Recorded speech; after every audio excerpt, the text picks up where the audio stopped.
Getting him to the NHL back in that era when he was ahead of his time.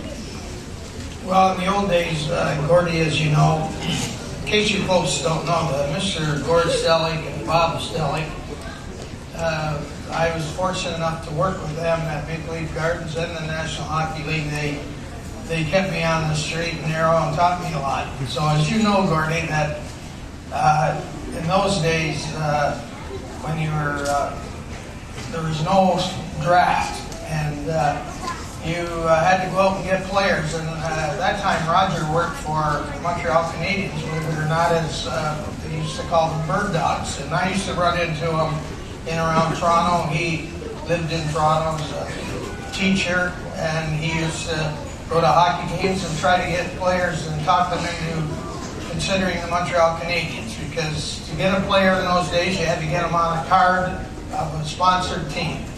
So we ran into each other a lot. And later when I got to the NHL and he was working in junior, I talked to him about turning pro. And after about 2 years of back and forth, he agreed to go to coach our team in the minor leagues in Dallas. And we knew what an innovative coach he was and the ideas, because he worked on the road in Peterborough, and so it was very an easy transition for him to come to Toronto and then to Dallas, then back to Toronto. And it took a bit of talking, but as you know, the results were good, and probably the way hockey's coached today, and some of us up here were talking about one of the things that has really changed in hockey is how good the coaching has become, all the innovative things they do, and Roger was certainly part of that.